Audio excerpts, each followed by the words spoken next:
भोगतो न घडे संचिता वाचोनी, भोगतो न घडे संचिता वाचोनी,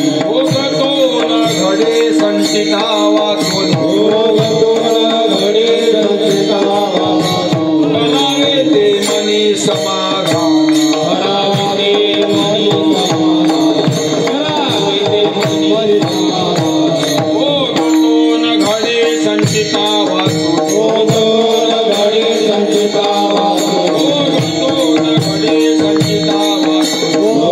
न घडे संचिता समाधान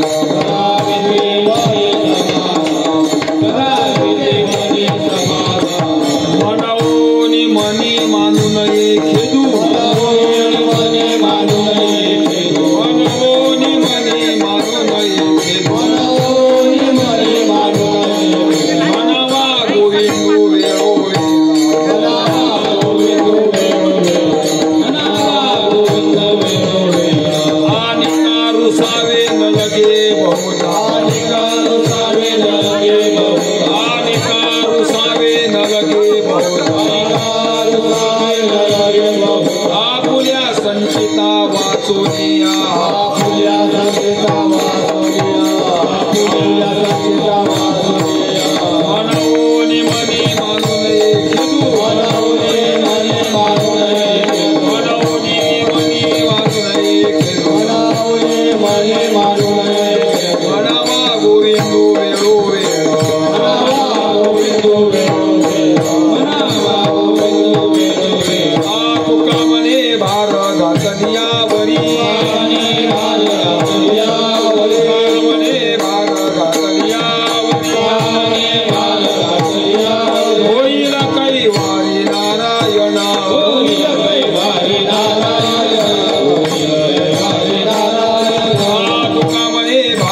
घातल्यावरी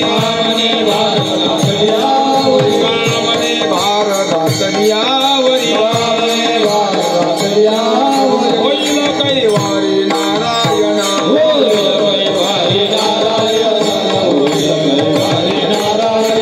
मनवोनी मनी मानुने मनवोनी मनी मानुने मनवा गोविंदो वेळो रे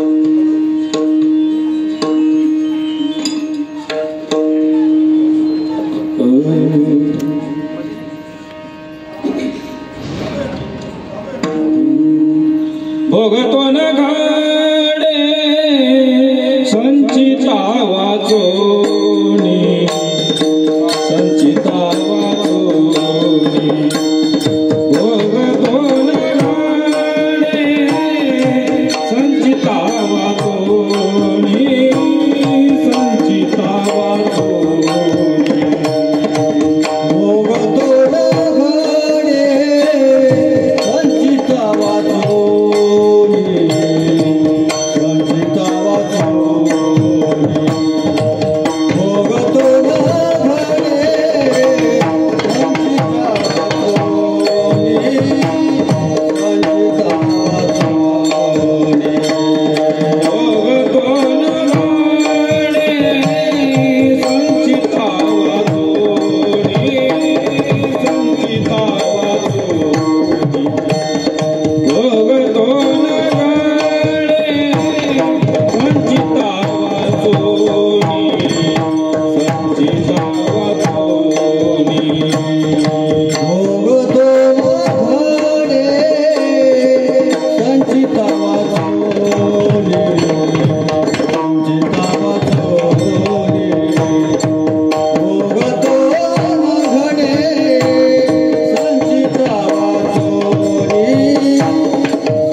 मनी समाधान भोगतो न घडे संचिता वाचुनी करावे ते मनी समाधान म्हणवनी मनी मानू नये खेदू म्हणावा गोविंदू वेळोवेळा आणि कारुसावे न लगे बहुता आपुल्या संचिता वाचुनिया म्हणवनी मनी मानू नये खेदू म्हणावा गोविंदू वेळोवेळा तुका म्हणे भार घातलियावरी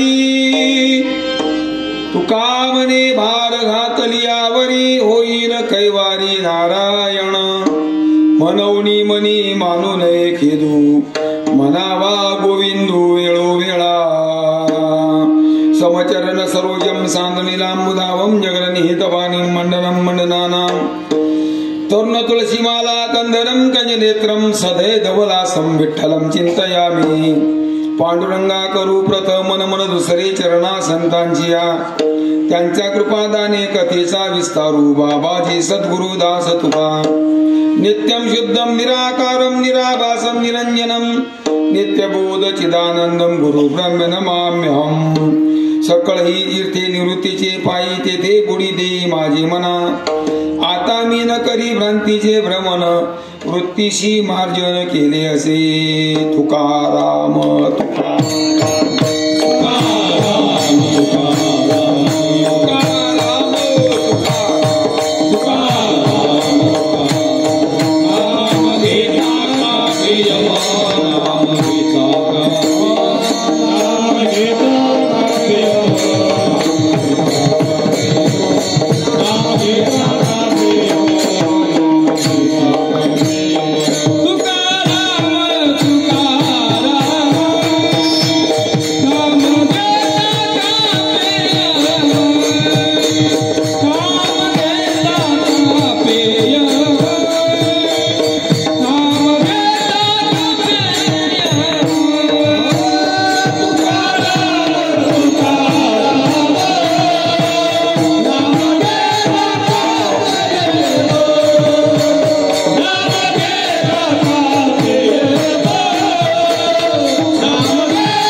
संचिता वाचुनी करावे ते मनी समाधान मनवनी मनी मानू नये खेदू म्हणावा गोविंदू वेळोवेळा प्राप्त स्थळी भगवान पांडुरंगाच्या चरणी भगवान प्रभू रामचंद्राच्या चरणी जगद्गुरु तुकोबरायांच्या चरणी श्री संत सावता बाबांच्या चरणी तथा तुम्हा सर्व श्रोतू मायबापांच्या चरणी आपली अल्पशी कीर्तन स्वर दोघांसाठी कीर्तन सेवकता मिळालेला अभंग आपल्या सर्वांच्या उपस्थित कलाभंग महाराष्ट्र वचन वैराग्य मूर्ती लीला विग्रही निवेदिकारी ब्रह्मचैतन्य विश्वसंत विश्ववंद्य जगद्गुरु तुकोबरायांच्या अभंग गाथेतील काही प्रकरणांपैकी 4 चरणांचा असा अभंग या ठिकाणी सेवकांना निवडलेला आहे.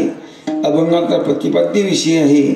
महाराज म्हणतात मनवनी मनी मानू नये खेदू आणि म्हणावा गोविंदू वेळोवेळा. महाराज म्हणतात मनामध्ये खेद न मानता मनामध्ये कोण्या गोष्टीचं चिंता विषय न करता एकच करा आनंदाने त्या भगवंताचं नाम चिंतन करा. काय करा म्हणावा गोविंदू वेळोवेळा. हा विषय सुरुवात सांगण्याचा हेतू माझा एकच आहे कारण आपल्या सप्ताही सुरुवात आज आहे. दिवस पहिला आहे आणि बहुतेक आपल्या सर्वांना माहिती आहे वारकरी संस्थेत काही पद्धती आहेत काही आचारसंहिता आहे कदाचित अलिखित काही नियम आहेत परंपरा आहेत त्या परंपरा आपल्याला पाळणं गरजेचेच असतात काही विषय नाही. असा एक असाधारण नियम आहे कीर्तनकारांनी सप्ताहाच्या पहिल्या दिवशी अभंग निवडावा नाम प्रकरणात नामाचं महत्व सांगणारा.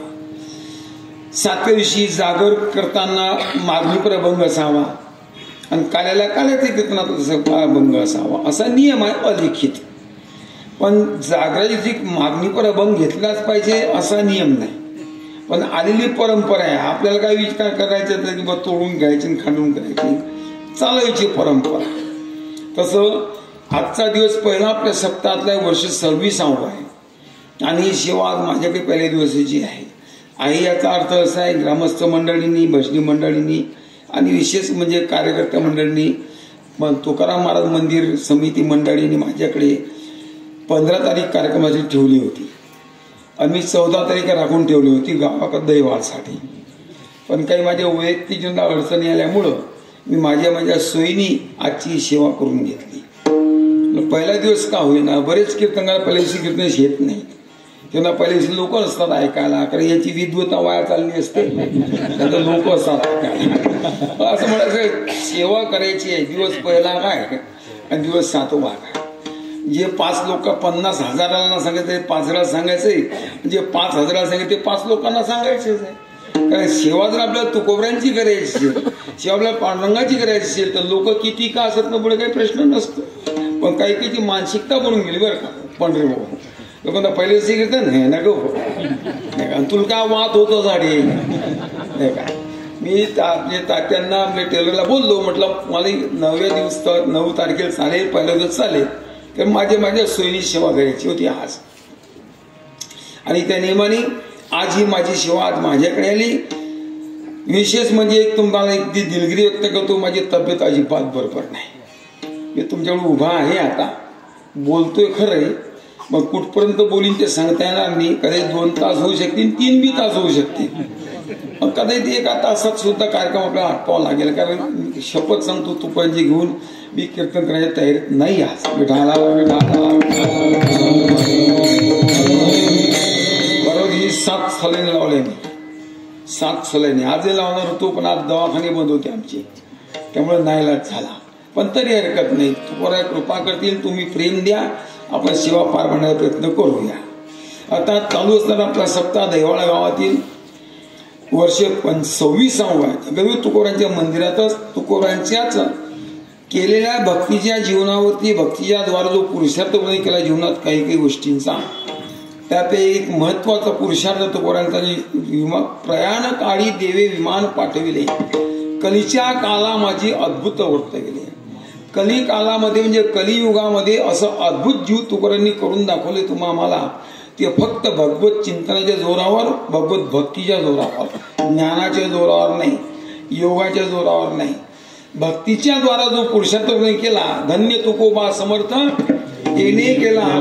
आपण सांगतोय जडी दगडा सहित वह्या तारिल्या दशालाया, धन्य तुकोबा समर्थ येणे केला.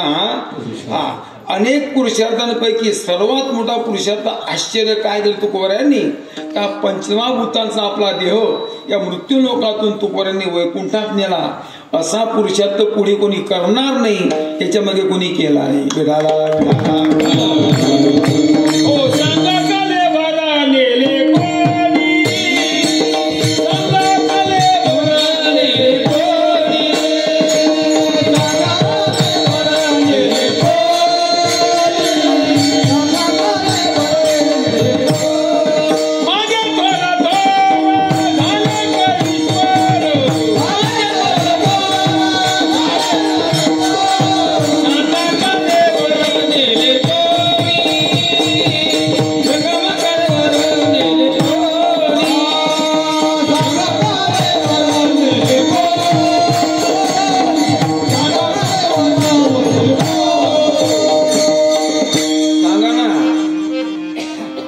शास्त्री विचारतात, तुम्ही आम्हाला सांगा ना, मागे मोठे मोठे कवीश्वर झाले, मोठे मोठे लोक झाले, मागे कवीश्वर झाले थोर थोर, पण सांगा ना त्याला का कोणी पुरुषार्थ हा कोणता. म्हणे रामेश्वर सकाळ पुसोनी आणि गेला तो विमानी बैसोनिया. कलेवर म्हणजे हे पंचमहाभूताचे शरीर रामाला इथं टाकावं लागलं, कृष्णाला इथं टाकावं लागलं. तुम्ही पण सोबत नेणार आहे का? आपण इथेच गाळणार किंवा जाणणार, बाकी काय आपल्याला दुसरं नाही का. तुकोबांचा पुरुषार्थ सांगतात रामेश्वर भट्ट, जाऊ दे आम्ही तो त्रास दिलाच, पण जो पुरुषार्थ दिला तुकोबांनी तो सामान्य नाही, असामान्य पुरुषार्थ आहे. 13 दिवस उदकी देवा कागद ठेवा कोरडे. रामेश्वर भट्टांनी वह्या बुडायला लावल्या अभंगांच्या, पाण्यात दगडाला बांधून. तुकोबांनी रामेश्वर भट्टांकडे बोटने दाखवलं, का रे हे भटा काय करा ना तू, तू तुझं काम कर, मी माझं काम करेन. काय काय म्हणजे डोहात वह्या बुडवल्या दगडाला बांधून. 13 दिवस पर्यंत महाराजांनी काय केलं माहिती का, 13 दिवस निश्चक्र करिता, 13 दिवस विना पाण्याचं विना अन्नाचं उपोषण केलं, ना मोसंबीचा रस ना लिंबू पाणी. 13 दिवस कंप्लीट. चमत्कार काय घडला ऐका ना. 5 वर्षाची मूर्ती भगवान बाल रूपात बनले. तुकोबांच्या जवळ गेले. तुकोबाराया डोळे उघडा, मी आलोय. तुकोबाने पाहिलं, डोळे उघडून म्हणा कोण? अरे विठोबा आहे मी. 5 वर्षाचं रूप तुम्हाला सुंदरपैकी असं गोपवेश. भगवान कशासाठी आलात तुम्ही? तुमचं दुःख जाणण्याकरता आलो तुम्ही. माझ्या आज्ञेने तुम्ही हातात जे काम केलं घेतलं, कोणतं काम? नामदेवे स्वप्नी नामदेवे येऊनी स्वप्ना माझी जागे सवे पांडुरंगे येऊन या. स्वप्ना माझी जागे केले. स्वप्नात तुकोबारांना जागेत नामदेव महाराज जाऊन पांडुरंगाने जागे केलं. तुकोबारांना सांगितले कवित्व, सांगितले काम करावे कवित्व, वावगे निमित्त बोलू नये. नामदेवचा संकल्प होता 100 कोटी अभंग लिहिण्याचा.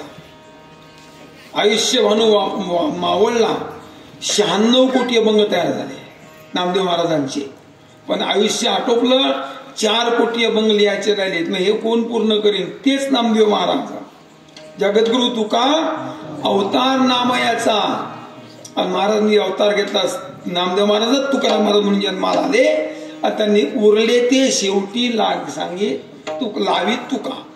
प्रमाणाची संख्या सांगे शतकोटी. हा 100 कोटी श्लोकाची संख्या होती. 4 कोटी शिल्लक राहिले होते.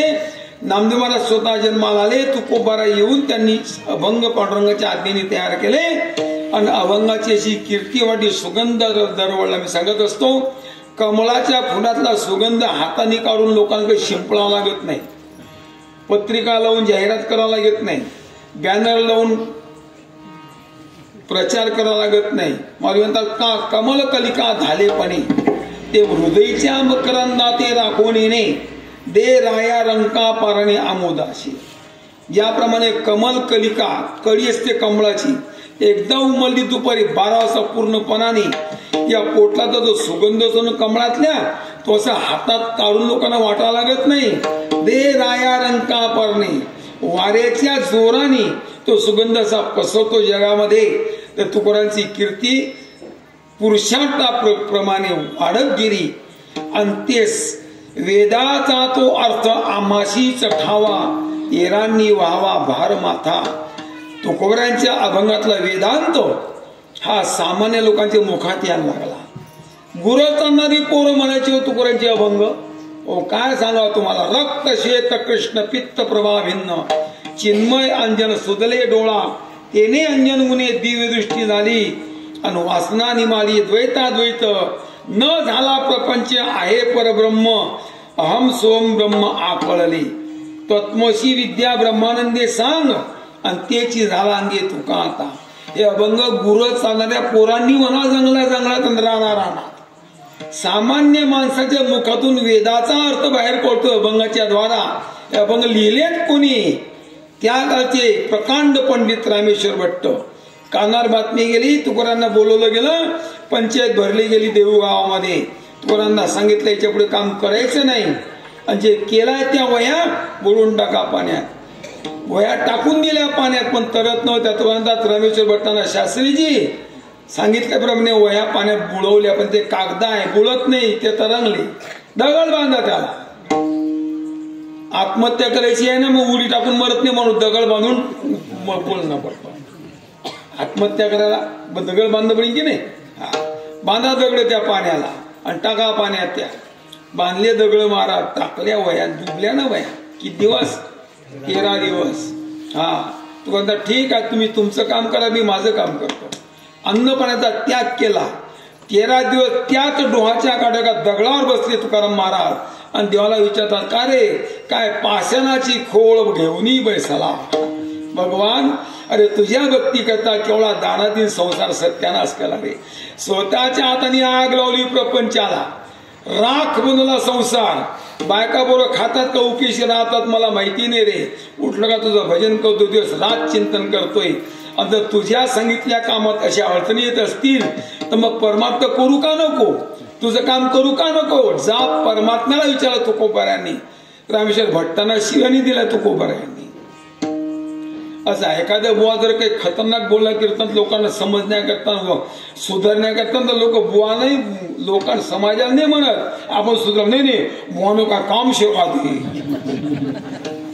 ऐका ना कुत्रा आमच्यावर भुकते ना का भुकते हे पाय ना आम्ही सुधराव का बोलणाऱ्याला शिवाय द्यावा तुकारांनी रामेश्वर भट्टाला शिवाय दिल्या नाही मारा पुरुषात सांगतो तू कोरोबा देतो मला शिवबा कासराच्या बायकोनी उकडतं पाणी अंगावर टाकलं उकडतं पाणी कल्पना करा उकडतं पाणी उकडी मारलेला आंघोळीसाठी बादलीत उतरवलं नाही ग्लासात टाकलं नाही डब्याने अंगावर घेतलं नाही असं कळकळ उकळणारं पाणी उचलत चुलीवरचं पातेलं कळा ओतलं तुकोऱ्याच्या अंगावर कोणाला शिवाय त्या बाई तुकोऱ्यांनी शिवबा का सराला त्याच्या बायकोला जिने पाणी टाकलेलं म्हणायला पाहिजे ना ए बाई तुला मला काय संबंध भाऊ हा म्हणायला पाहिजे का नाही जळे माझी काया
जेव्हा उकडतं पाणी अंगावर पडलं महाराज अशा अंगाची कडकड कडकड लाही झाली जसं असं बर्ड्यावरचं ते बारीक गवत असते ते बारीक अर्क कुसळ असं हा त्याला आग लावा ते कसं जडतं बरं भरभर जडत राहतं अंगावरचे केस तसे जळायला लागले प्रभावाने पण ज्या बाईनी पाणी टाकलं त्या बाईकडे पाहिलं तो कोबर आणि 3 रुपयानं जर नाही देवाला जा विचारला हे काय पाप आहे माझं काय चुकलं माझं भक्ती करताना हा एवढा भयानक प्रसंग अरे पेटली सकळ कांती रोमावळी होऊ पाय होळी देहाची या भगवान होळी पेटली जणू होळी ऐका ना हा साधूचा स्वभाव आहे भगवान तू सांगितलेलं काम हातात घेतलं अभंग लिहायला सुरुवात केली एखाद्याने यावं काम बंद पाडावं केलेलं काम बुलढोजर घालून तोडून फेकावं कसं वाटेल माणसाला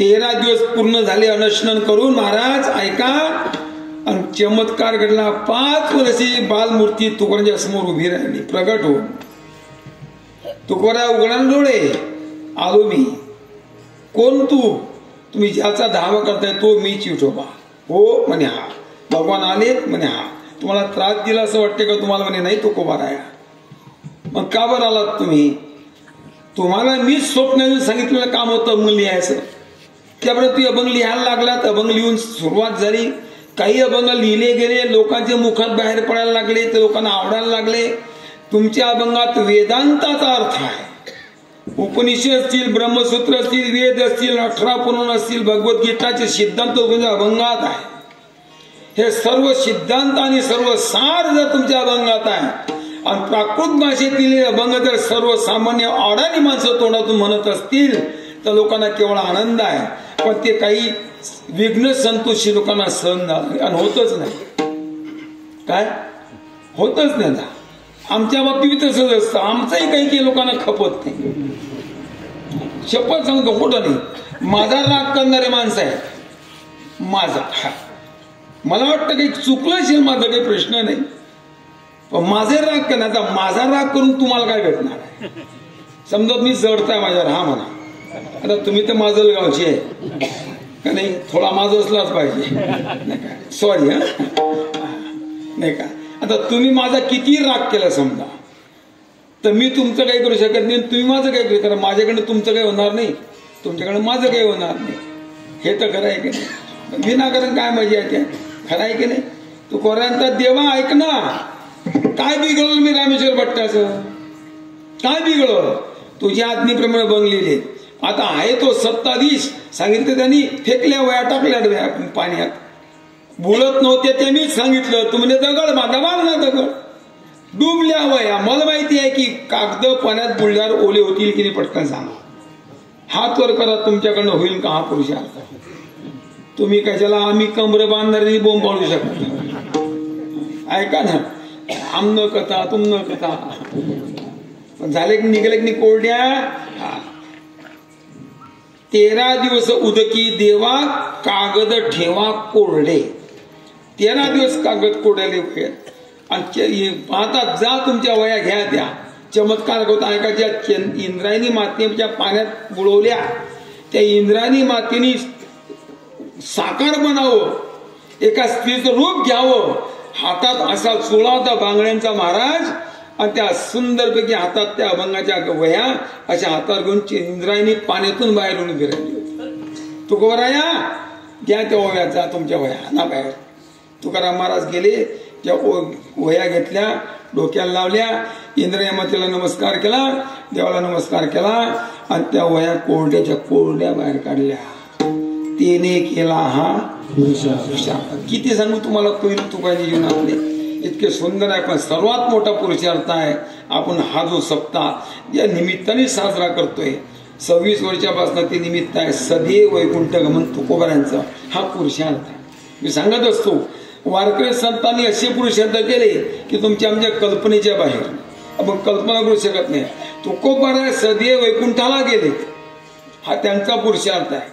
आमच्या मुक्ताबाईंनी हा देह शिल्लक ठेवलाच नाही. कडाडाली वीज निरंजनी देवा,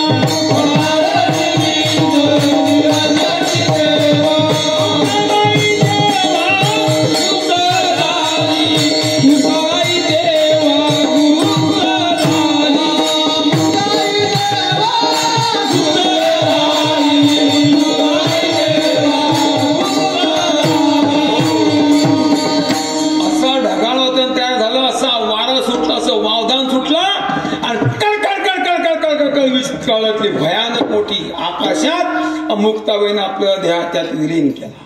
पुरुषार्थ आहे महाराज. एकनाथ महाराजांनी आपला हा देह जलसमाधी घेऊन जलमय केला. एकनाथ महाराजांनी पुरुषार्थ आहे. गेले पाण्यात तर पाण्याशीच एकरूप केला देह. हाय कोणाची ताकद? आमच्या तुकाराम ज्ञानोबाने हाच देह 700 वर्ष झाली समाधी देऊन बसले, तो अजून तसाच आहे. दिव्य तेज पुंज मदनाचा पुतळा आणि परब्रह्म केवळ बोलत असे.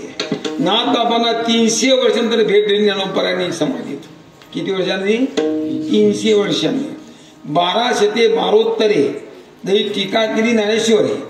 1212 मध्ये ज्ञानेश्वरी लिहिली आणि 1218 मध्ये ज्ञानोबा समाधीत बसले. आधी समाधी अशी आहे महाराज, जर तुमचा भाव शुद्ध असेल, अंतकरण शुद्ध असेल ज्ञानोबाबद्दल, आज ज्ञानोबा दर्शन आम्हाला देऊ शकतात, प्रश्न नाही. कारण 300 वर्षांतर त्या ज्ञानोबांनी नाथबाबांच्या स्वप्नात जावं आणि एक प्रसंग सांगावा. श्री ज्ञानदेवे यवनी स्वप्नात सांगितली मात मज लागी, दिव्य तेज पुंज मदनाचा पुतळा परब्रह्म केवळ बोलत असे.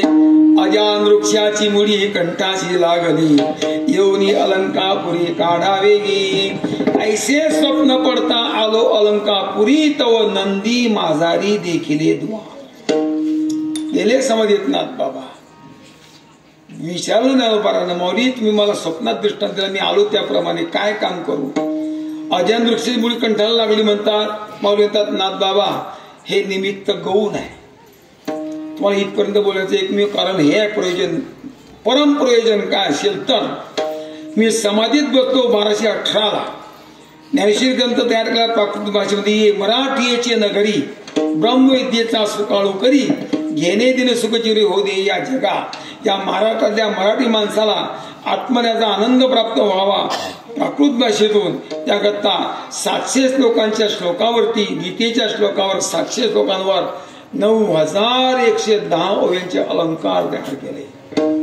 आणि तो ज्यांच्याकरता ठेवा तयार केला. माझ्याकडनं काय गलती झाली, चूक केली का, अज्ञानात झालं का, न कळत झालं कळत नाही, तो ग्रंथ मी समाधीत घेऊन बसलो. 300 वर्षापर्यंत झाले. 300 वर्ष शक्य 1576 तारण नाम संवत्सरी. 1506 मध्ये नाथबाबांना साक्षात्कार दिला.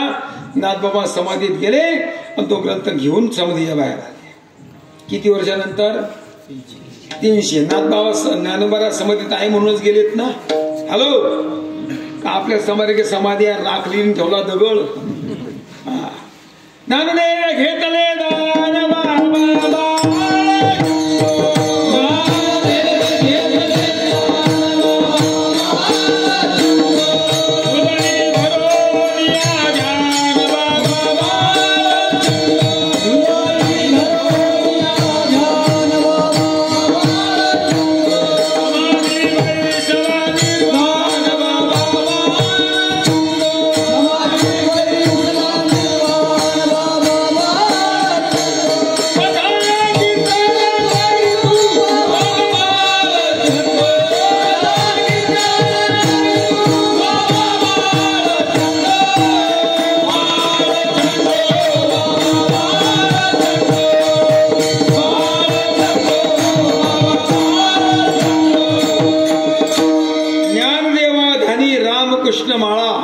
हृदयी जिवाळा सी मूर्ती रह्या. आजही ज्ञानोबा समाधीत बसतायत आणि भगवत चिंतन चालू आहे. ऐका, अशी संजीवन समाधी ज्ञानोबांची काय पुरुषार्थ आहे महाराज. तुकोबराय सदैव वैकुंठाला गेले. मुक्ताबेन हा देव ब्रह्मांडात विलीन केला. नाथबाबांनी पाण्यात जलमय केला. ज्ञानोबा समाधीत घेऊन बसलेले आहेत आज सुद्धा. सांगा कोण करू शकला आतापर्यंत. पैकी आजचा आपला सोहळा झाला तो तुकारांच्या पुरुषार्थाबद्दल की सदैव वैकुंठगमन सोहळा आपण साजरा करतोय. या सप्ताहाच्या माध्यमातून त्या सप्ताहाचा पहिला दिवस शेवटचा आज माझ्याकडे आहे आणि अभंग तुकोबारायांचा आहे. तुमच्या पाठातला ऐकण्यातला वाचण्यातला नक्कीच आहे. त्याचा मी अभंग एक वेगळा निवडून आलो होतो. इथं आल्यावर परत बदललं म्हणजे जाऊ दे आता करू चिंतन तेवढं होईल तेवढं. मग अभंग निवडलाय भोग तो न घडे संचिता वाचुनी आणि करावे ते मनी समाधान. या अभंगातून तुकोबाराय तुम्हाला एक सुंदर समज देतात. ज्या समजच्या द्वारा तुमच्या आमच्या कदाचित मनातल्या ज्या काही भ्रामक कल्पना आहेत त्या दूर व्हाव्यात यासाठी. काय भ्रामक कल्पना आहे आपल्या जीवनामध्ये त्या तेवढ्या चिंतनातून अभंगाकडे येऊ आपण. या अभंगात तुकाराम म्हणतात की म्हणावा गोविंदू म्हणजे नामाचं महत्व आहेच का नाही. हा, याच्याकरता आज वेगळं समजायचं नाही. मला म्हणतायत तुकोबाराय आपल्याला या अभंगातून समज कशी देत आहेत. भोग तो न घडे संचिता वाचोनी आणि करावे ते मनी समाधान. प्रत्येक माणसाच्या जीवनामध्ये दोनच गोष्टी आहेत. कधी कधीतरी सुख आहे, कधीतरी दुःख आहे. सांगू, हा तुमचा आमचा प्रवास आहे. जशी एखादी नदी दोन काठाच्या मधून वाहत असते. दोन काठ, प्रत्येक नदीला दोन काठ आहेत, अलीकडचा आणि पलीकडचा. तसं आमची ही जीवनगंगा आहे. आमचं जीवन म्हणजे काय, एक प्रवास आहे. कोणता प्रवास आहे, रेल्वेचा सांगू का नदीचा सांगू. तुम्ही मनसान तो सांगतो नाही तर आटपतो काढू फेटा. गंगेचा प्रवास, नदीचा प्रवास आहे. कारण नदी ही दोन काठातून वाहत असते. तसं तुमचं आमचं जीवन दोन काठाच्या मध्यातून चालू आहे सध्या. एक काठ आहे सुखाचा, एक काठ आहे दुःखाचा. कोणाकडे कधी सुखच नाही आणि कोणाकडे फार दुःखही नाही. एखादं कधीतरी सुख असेल तर कधीतरी दुःख. मान्य का पटेल ना का प्युअर सुखी आहे तुम्ही. हातवर करा, कोण सुखी आहे करा तर हातवर. वा, आपण 100% सुखी आहे. बुवानी नाही केलं तुम्ही काय करता हातवर. ऐका, तुमचं आमचं जीवन असं आहे, प्युअर सुखही नाही आणि प्युअर दुःखही नाही. कधीतरी सुख आहे आणि कधीतरी दुःख आहे. पण ऐका गंमत, आम्ही विचार करतो कधी कधी वर्तमानकाली जीवनाचा की आपण तर कधी अधर्म करत नाही, आपण कधी दुःख पाप करत नाही, आपण कधी अनाचार करत नाही, कधी दुराचार करत नाही. मग दुःख का बरं जीवनात भोगायला मिळतं, का बरं मिळतं त्याला कारण सांगतो तुम्हाला. शास्त्रात कर्माचे 3 प्रकार आहेत. थोडं ताण द्या, कंटाळा नाही आला ना. हा, 3 प्रकार शास्त्रात कर्माचे सांगितले आहेत. एक संचित, एक क्रियमान, एक प्रारब्ध. हे 3 प्रकार. आता असा संदेश नाही, सिद्धांत आहे शास्त्राचा आणि निसर्गाचा की ज्या ज्या कर्माचं फल आमचं तयार झालेलं असेल ते आम्हाला भोगून संपवावं लागत असते. पहिली गोष्ट. मग संचित कर्म काय, प्रारब्ध कर्म काय आणि क्रियमान कर्म काय, एवढं समजूत भंग तो आपल्या. उदाहरणार्थ, पाठीमागचा भूतकाळ गेला तो भूतकाळ, चालू तो वर्तमान आणि येईल तो भविष्यकाळ. तसं संचित, क्रियमान, प्रारब्ध परम 3 प्रकारचा. प्रत्येक मनुष्य हा कर्तृत्व प्रधान आहे. मी सांगत असतो, एक मनुष्य जर सोडली 83,99,999 जीवसृष्टीतला एक माणूस जर सोडला तर बाकीची सर्व जीवसृष्टी ही भोग प्रधान आहे आणि परतंत्र आहे. ऐका, कर्म करण्यात कसे आहेत, परतंत्र आहे. मनुष्य प्राणी असा आहे, भोग भोगण्यात परतंत्र आहे पण कर्म करण्यात स्वतंत्र आहे. काय करावं आणि काय नाही हे आम्हाला कळतंय. काय करलं पाहिजे आणि काय करूच नाही हे आम्हाला कळतंय. हे आम्ही समजून घ्यावं. काय खाल्लं पाहिजे आणि काय खाऊच नाही हे आम्हाला कळतंय. हे नाही काय, काय पिलं पाहिजे आणि काय प्यायलाच नको पाहिजे हे आम्हाला का बरं कळतं, का बरं कळतं सांगतो ना तुम्हाला. ऐका ना, भगवंतांनी जेव्हा मनुष्य प्राणी निर्माण केला ना तेव्हा असं सुंदर सिद्धांत मांडत तुम्हाला सांगतो. ऐसिया देखुनी सृष्टी ते सुखचिन वाटे भगवंता ते, म्हणून मानवी प्रकृती ते अति आदरे निर्मिली. बाबा असं म्हणतात, त्याने सृष्टी निर्माण केली, सर्व सृष्टी. किंती 83,99,999 जीवसृष्टी ही तयार झाली. एवढ्या योन्या फक्त एकच योनी शिल्लक होती, मनुष्य योनी, ती 84,00,000 योनी. जेव्हा हे सर्व योन्या निर्माण केल्या त्याने सिंहावलोकन केलं सृष्टीचं. सिंहावलोकन करणे कशाला म्हणतात माहिती आहे का, आपण जे आता केलंय बुवा हे कितपत योग्य झालं, कितपत अयोग्य आहे, बरोबर आहे का, चुकलं काही. जसं तुम्ही शेतकरी माणसं, मृगाचा पाऊस पडला, सुंदरपैकी नक्षत्र लागले, मृगाचा पाऊस पडला आणि वापसा झाला. तुमच्या घरात बी तयार असतं पेरणीचं, वापसा झाला नाही झाला की तुम्ही गाडी बिल जुंपता, पांबळ टाकता, चालू टाकता, बी घेता, खत घेता, मजूर घेता, शेतात जाता, पांबरी आडता, काढणंच म्हणतात त्याला. हा, आणि लगेच पेरणी सुरुवात करतात साड्या, बरोबर आहे की नाही. मग पेरून देता तुम्ही. आता पेरल्यानंतर काय होतं की बी लगेच दुसरे उगवतं का नाही, रात्रीतून उगवते ना. किती दिवसांनी उगवतं, 8 दिवसांनी 10 दिवसांनी, बरोबर. 8-10 दिवसांनी तुम्ही परत शेतात जाता.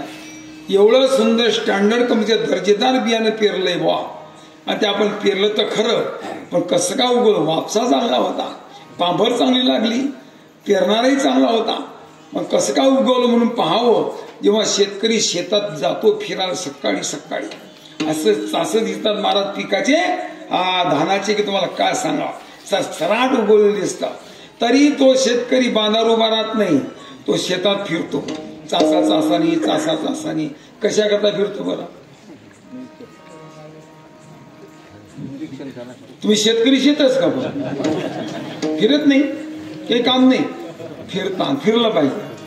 चासा चासानी फिरतो शेतकरी का, कोणाचं असं पातळ झालं, कोणाचं असं दाट झालं, कुठं माळवं झालं, माळवं म्हणजे मोकळं, हा उगलच नाही वा, खांड पडले असं काही ध्यान तुमच्याकडे की नाही. हा पाहता ना, हा जिथे दाट असेल तिथे इडारणं पडीन, जिथे पातळ असेल तिथे धावणं पडीन, जिथे उगलं नाही तिथे पेरणं पडीन ना. बघ हेच खरं आहे ना. हा, हे पाहणं, हे करणं, याला काय म्हणतात, सिंहावलोकन. भगवंतांनी एवढी सृष्टी निर्माण केली आणि देवाने दृष्टी टाकली समोर. सर्व जीव प्राणी पाहतात तो भगवान, पण देवाला एवढी सृष्टी निर्माण केल्याचा आनंद झाला, पण दुसऱ्या बाजूला दुःख सुद्धा झालं. ऐशिया देखुनी सृष्टी ते सुखची न वाटे भगवंता. का सुख वाटलं नाही देवाला, एवढी सृष्टी निर्माण केली मी जीवसृष्टी, पण मला जाणणारा, माझी भक्ती करण्या या योग्य लायक असा एकही प्राणी मी निर्माण केला गेला नाही. गाढवं तयार झाले, बैल तयार झाले, डुकरं तयार झाले, मांजरं तयार झाले, कुत्रे तयार झाले.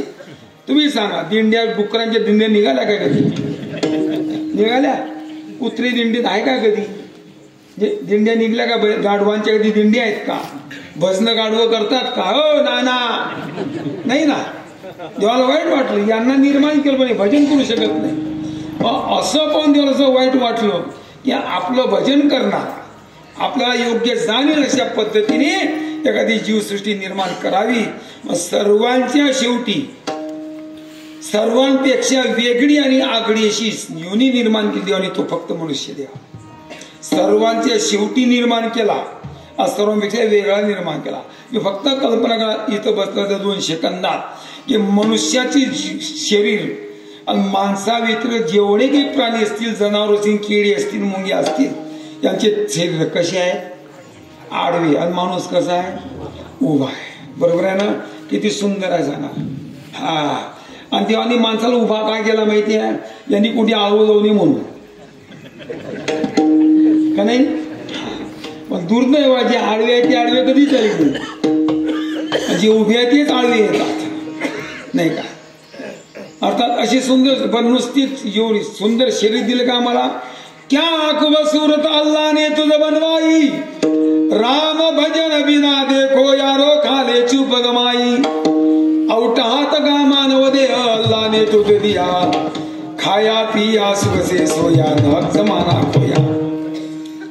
काय सुंदर नरदेह पाया प्राणी इसका हित कछु कर ले, संगत संतनी की कर ले, जन्म का सार्थक कछु कर ले. आता सुंदरपणे जन्माला घातला देवानी, पण भगवंताला पश्चाताप झाला का? ज्याच्या करता माणूस जन्माला घातला तो ते न करता दुसरं करायला लागला.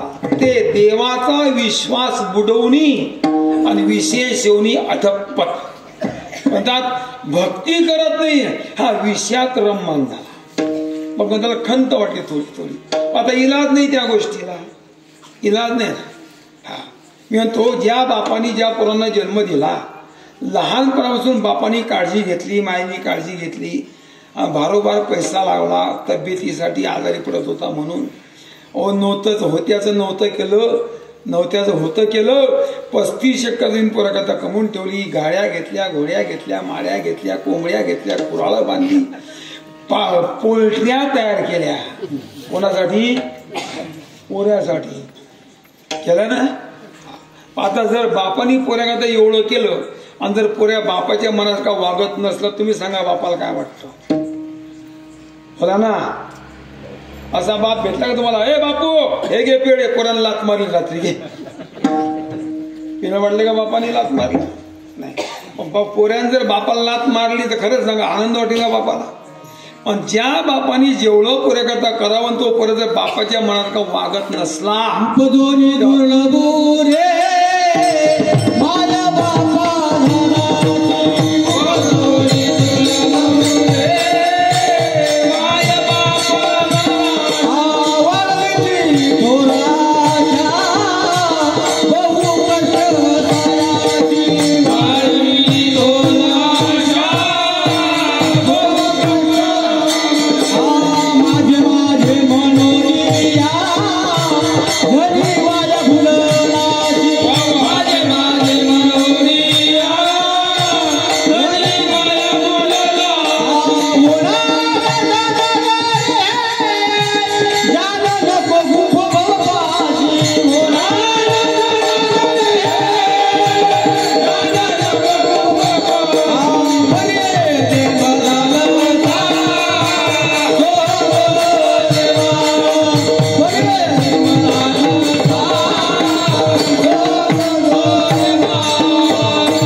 बदलायचे सर्व शिकवलो पोरा. मग ज्या पोराला शिकवलो तो पाळण्यातला होता, झोळणीत घातलेला. झोळणीतला पोरा किती 45-40 असतो तुमच्यावर. हा त्या पोराला डोस आहे ती आत्मबोधाची. काय गोड आहे. तुम्ही म्हटलं प्रमाण मला काहीच कळलं नाही, कारण माझ्या पाठ नाही. पण मला यात कळलं नाही आवाज मी काय बोलले ते. एकदा सर्व प्रमाण म्हणून दाखवा सरळ. उपजोनी दुर्लभुरे माय बापा झालासी. हा उपजोनी दुर्लभुरे माय बापा झालासी. हो वाढविती थोर आशा बहु कष्ट सायासी. तर आवाज क्लिअर करा ना. वाढविशी बहु आशा थोर कष्ट सायासी. माझे म्हणून या जणी वाया बोललासी. माझे म्हणून या जणी वाया बोललासी. होणार जाणारे रे हे जान नको गुंपू भोपास. वा वा वा वा. ऐकलं का तुम्ही की नाही? सांगू नको ना आता पोरा. माया बापाची अपेक्षा काय असते? आणि जर मायबापाच्या म्हणत्यानुसार इच्छेनुसार पोरगे वागलं नाही तर मायबाला वाईट वाटते की नाही? पण देवाने एवढी सृष्टी निर्माण केली, जर देवाच्या मनात का वागलं देवाला काय वाटेल? बोला ना काय वाटीन की नाही? वाटीन की नाही? त्याले आपल्याला जाऊ द्या, त्याला वाटेल ना. वाईट वाटलं ना नाही का? इतका सुंदर देह दिला, पण नुसता देह दिला का? दिली इंद्रिय हात पाय कान, दिली इंद्रिय हात पाय कान,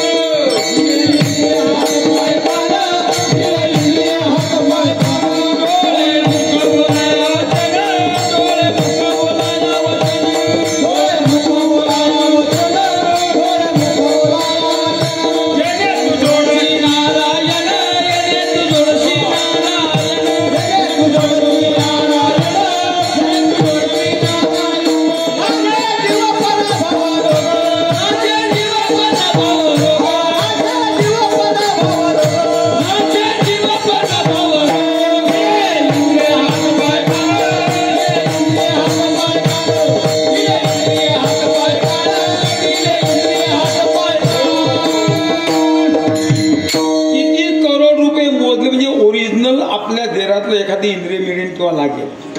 पण रे भाऊ खरंच सांगा, समजा आपला डोळा फुटला एखाद्याचा, कशाला फुटा पण फुटला.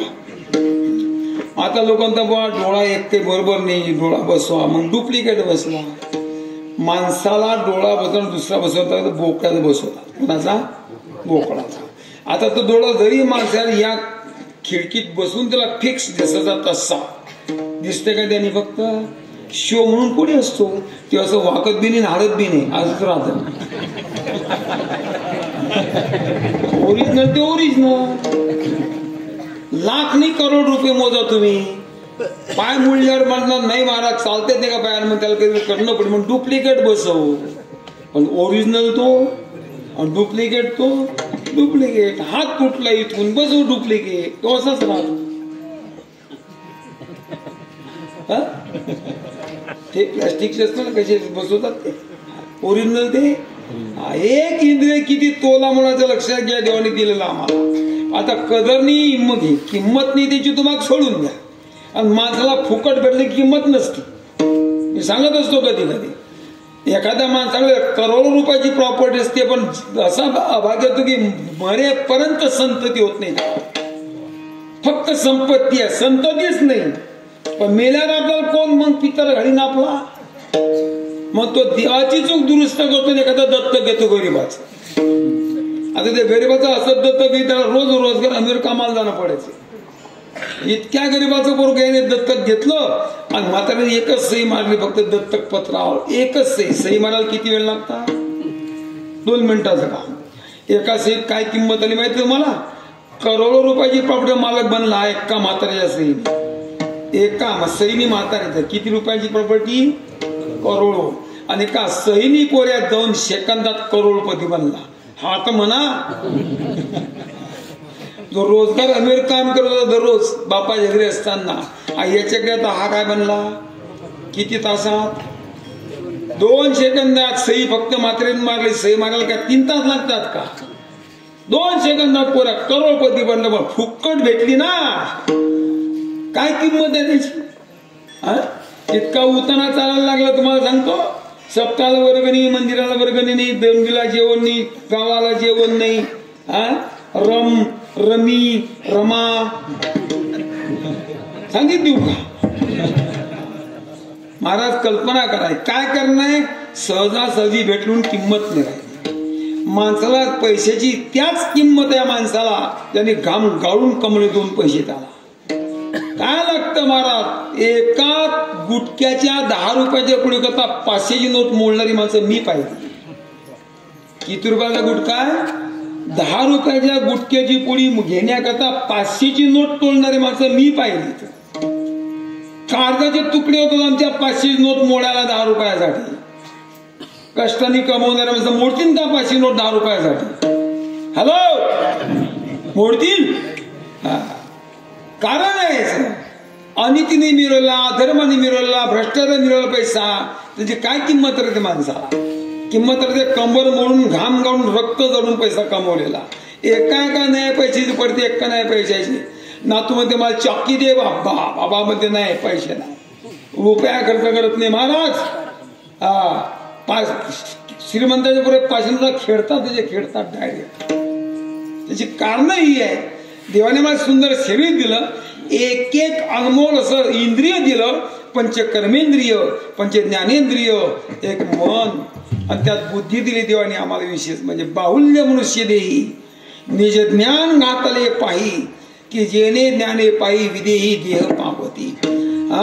विधेय मुक्ती प्राप्त करतील, ज्ञान प्राप्त करतील, भगवत प्राप्ती करतील, भगवत प्राप्ती करून घेतील. याकरता देवाने आम्हाला सुंदर शरीर दिलं, त्यात बुद्धी दिली. ऐका, जन्माला घातला आम्हाला, पण गंमत अशी झाली की कर्तृत्व योनी म्हणून जन्माला घातले भगवंतांनी तुमची आमची मनुष्य योनी. जे मनुष्य ठरवेल ते करू शकतो. एका वाक्यात विचारतो तुम्हाला, एक महिन्यात लाथ मारीन, बोला ना मोठ्या, निघीन पाणी, मारून पाहायचं, निघेन का पाणी?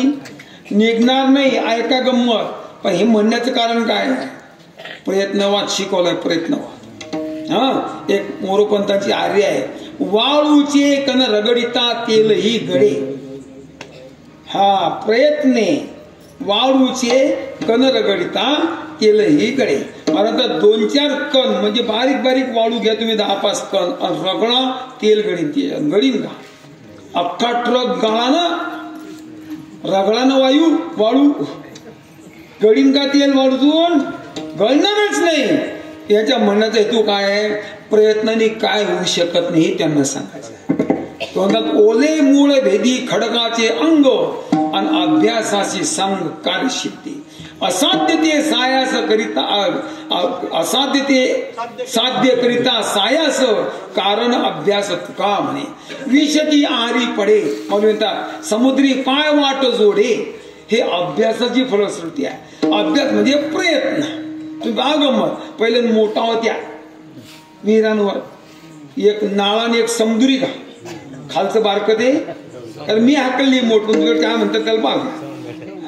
पाऱ्या कडक्या पडल्या तर डोंगर 7 वर्षी मोठा हाकलल्या तरी. पहिला तो जाळ नाळा वरचा, आणि खालची समुद्र, बरोबर आहे ना? त्या समुद्र तो ठाण हौद असतो की मोठा, काय म्हणतात त्याला? थारोळा. त्याला समोरच्या बाजूला असा मोठा दगड असतो बसता उभा केलेला, आणि त्याच्यावर ते समुद्र दोरसा घातला जातो. तुम्हाला कल्पना आहे? तो दगड चिरला जातो की नाही? कशाने? दोराने. करून पाहावर प्रयत्न होतो, करून तर पहा. त्या दगडाला सुद्धा चिरा पडतो, चर पडतो, कापला जातो त्या दोरखंडाने. पण तो एकदा नाही, 2दा नाही, कितीतरी वर्षे त्याच्यावर प्रयत्न करावा लागतात, तेव्हा त्या दोरानी तो प्रमाण नाही आला. आता ते मला आठवून झालं, दोरा चिरा पडे पाशाना, असं काही कोणतं एक प्रमाण. त्या थारोळ्याला लावले तो दगड कापला जातो महाराज, दोरखंडाने कापतो. कौतुक आहे ना. हा प्रयत्नवाद. विठाला विठाला पुरुष काय करू शकत नाही, असा कर्तृत्व प्रधान म्हणून जन्माला घातला तुकोबा घातला देवाने. पण कर्म करण्यास स्वतंत्र आहे. पण ऐका, आता कर्म 3 प्रकारे मी सांगत होतो, संचित, क्रियमान आणि प्रारब्ध. हे 3. आता संचित कशाला म्हणा, क्रियमान कशाला म्हणा, प्रारब्ध कशाला म्हणा. ऐका गंमत, आज करतोय आम्ही या वर्तमान काळात, त्याला म्हणतात क्रियमान. जे भोगतोय त्याला म्हणतात प्रारब्ध, आणि जे जमा असते त्याला म्हणतात संचित. आता याचा भोग असा आहे की तो भोगल्याशिवाय चुकतच नाही. तू कराय नाथबाबांचं एक प्रमाण आहे, फार गोड अभंग आहे, सुंदर पैकी. प्रारब्ध क्रियमान संचिताचा भोग, प्रारब्ध क्रियमान संचिताचा भोग, प्रारब्ध क्रियमान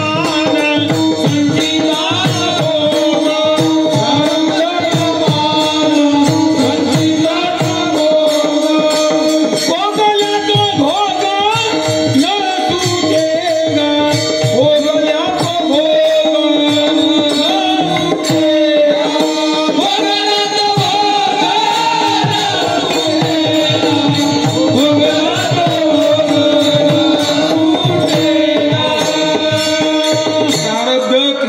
संचिताचा भोग भोगल्या तो भोग न सुटे. काय गंमत आहे पहा. प्रारब्ध क्रियमान संचित, कर्म मनुष्य करतच राहतो, आज करतो त्याला क्रियमान म्हणतात, आज भोगतो त्याला प्रारब्ध म्हणतात, आणि ज्याच्यातून भोगण्याकरता मिळतं त्याला संचित म्हणतात. आता गंमत आहे का, तुमच्या शेतात आज गहू उभा आहे समजा, हा म्हणा आहे ना, कापला अजून हिरवा आहे. आजही तुम्ही गहू खाताच, चपाती खाल्ली गव्हाची, म्हणजे पोटातही गहू टाकला, शेतात सुद्धा गहू उभा आहे. आता जो शेतात उभा आहे गहू तो आपण आम्ही यावर्षी पेरला, हा गहू मी आज खाऊ शकतो का सांगा? नाही. आज जो गहू शेतात उभा आज खाऊ शकतो का? नाही. मग तयार झाला मी काय करतो, त्याला पोत्यात भरतो, घरात साठवतो. आता आहे का, क्रियमान कर्म आज करतो ते क्रियमान कर्म, आज केलेल्या क्रियमान कर्माचा आणि आज भोगल्या जाणाऱ्या सुखदुःखाच्या भोगाचा कार्याकारण संबंध नाही, काहीच मतलब नाही. मग हे क्रियमान कर्म संचितात जमा होते. तुम्ही आता शेतातलं गहू कापणार 10-12 दिवसांनी कापणार ना, आणि तो घरात तुम्ही काय करणार, पोत्यामध्ये साठवून ठेवणार. म्हणजे क्रियमान कर्म तयार झालं, ते संचितात जमा केलं. साठा करणे म्हणजे संचित, समचिनोती हा धातू आहे संचितामध्ये, सम ची चिनोती गोळा होणे, साठा करणे. क्रियमान म्हणजे शेतातला उभा गहू तयार झाला, तो आम्ही पोत्यात भरून साठवला, आणि आज आम्हाला जेवणाची गरज पडली, त्या पोत्यातले पायलीभर गहू काढले, ते निवडले, चक्कीत नेले, दळून आणले, आणि मस्तपैकी वरण किंवा बट्टी बनवली आणि मस्तपैकी खाल्ली. वन काय ध्यान ना, हा आजही गहूच खाल्ले. शेतात गहू उभाच आहे आणि पोत्यात गहू भरला आहे. गहूच आहे ना, 3 प्रकारचा आहे का, उभं ते क्रियमान कर्म, साठलं ते संचित कर्म, आणि भोगलं ते प्रारब्ध कर्म. मग क्रियमान कर्माचा भोग घडत नाही माणसाला. काय काय, क्रियमान कर्माचा भोग घडत नाही, भोग घडतो तो संचित कर्माचा. कारण पायलीभर कशातले काढले आम्ही, पोत्यातले साठवलेले, ते साठवलेलं संचित कर्म, आणि त्यातून पायलीभर काढले, दळून आणले, पोटात घातले, हा भोग घडला, यांना प्रारब्ध कर्म. प्रारब्ध हे संचितातून भोगण्याकरता मिळत असतं, आणि क्रियमान हे संचितात जमा होत असतं. आता क्रियमान कर्म जो करतो त्याच कर्म आहे ना. मी केलं म्हणून माझ्यावर येईल, मी क्रियमान कर्म करतो, हे केलं ते संचितात जमा होईल, आणि ते मला भोगण्याला प्राप्त मिळेल. आता केलं मीच, साठवलं माझंच कर्म, आणि भोगतो मीच. लक्षात आलं का नाही? हा, चला पुढे. आता जे कर्म आम्ही संचितातून काढतो आणि ते भोगतो ते प्रारब्ध कर्म. तसं भोग दोघच आहे, सुखाचा आणि दुःखाचा. क्रियमान कर्माचा आणि वर्तमानकाली भोगल्या जाणाऱ्या सुख दुःख रूपी भोगाचा कार्यकारण संबंध नाही. मग आमच्या लक्षात येत नाही, हे आम्हाला कळत नाही, आम्ही कोणावरही दोषारोप करत असतो. कोणावर तरी, मायबापावर तरी म्हणू, भावावर तरी म्हणू, गावावर तरी बोलू, बुवावर तरी ठेवू, राजावर तरी ठेवू. काय तो मोदी काय केलं, मोदी तुझ्या घरात काय कांदे उपटायला यायला पाहिजे का त्यांनी? ऐका ना, हे जे भोग आहेत ना प्रारब्धाचे, हे प्रारब्ध भोग ज्यांनी केले असतात ते त्याला भोगावेच लागतात, त्याच्याशिवाय दुसरा कोणी भोगू शकत नाही. मग आज सुखही भोगतो आणि आज आम्ही दुःखही भोगतो. कधी सुख तर कधी दुःख. एकतर प्युअर सुख नाही, प्युअर दुःख नाही. मग हा भोग घडतो ना जो आमचा, मग आम्ही तर म्हणतो महाराज आम्ही तर खूप चांगलंच केलो जीवनभर आयुष्यभर. तुम्हाला कल्पना असेल, मी चिखलदरा गावावर राहत होतो, तर एक वाणी होता काशीनाथ शेठ शिरोळे म्हणून, कोपरगावला. शिरोळे कॉर्पोरेशन आहे त्या माणसाचा. मी जाऊन आलो 2 वेळा भेटायला. शिरोळे कॉर्पोरेशन, बटन पासून सुई पासून एकदा घुसले त्यांच्या कॉर्पोरेशन मध्ये की ट्रॅक्टर गाड्या घे, पण मला बाहेर पडायचं काम नाही. शेवटचं ट्रॅक्टर गाड्या 4 व्हीलर घ्या, खालच्यात खाली सुई आणि बटन घ्या. त्यांच्या कंपनी बाहेर पडायचं काम नाही. मधलं जेवढं आलं तुमच्या जीवनातलं तेवढं त्याच्याकडे आहे. कॉर्पोरेशन आहे. 200 कोटी रुपयाचा त्यांचा प्रकल्प होता कॅन्सर हॉस्पिटल बांधण्याचा. कुठं? कोपरगावला. त्या माणसाला कॅन्सर रोग झाला आणि तो नेमका इथं झाला ब्रह्मरंध्रात. अमेरिकेला गेला, 20 लाख रुपये खर्च केलेला ऑपरेशन करून घरी आला. आम्ही भेटण्याकरता गेलो, आपल्या मास्तर नाना वकील आपला. मी चढलो 2ऱ्या मजल्यावर. त्यांनी त्याला जय हरी केला फक्त. म्हणलं दादा जय हरी. माझा आवाज ऐकला आणि तो रडायला लागला. मला हात धरून माझ्याजवळ बसवलं. त्याला दिसत नव्हतं, डोळे गेलते त्याची, ऑपरेशन केल्याने.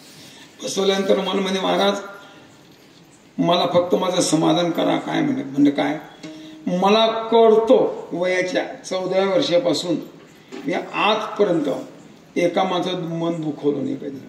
मी कधी कोणावर अत्याचार केला नाही, परोपकारच करत राहिलो. होईल तेवढं सत्कर्मच केलं, होईल तेवढं दानधर्मच केलं. माझ्या मनाला ग्वाही वाटते माझी की मी आजपर्यंत पाप केलं नाही. या जीवनात पाप केलंच नाही असं मला आठवते म्हणे. मग एवढं जर माझा आत्मविश्वास आहे की माझ्याकडनं कोणतं पाप कर्म घडलंच नाही, महाराज मला कॅन्सर का व्हावा, काय त्याच्या दृष्टीने बरोबर आहे की नाही. हा मग शपथ सांगतो त्या माणसाला मी ह्या पद्धतीमध्ये हा अभंग घेऊन त्यांना पटवलं.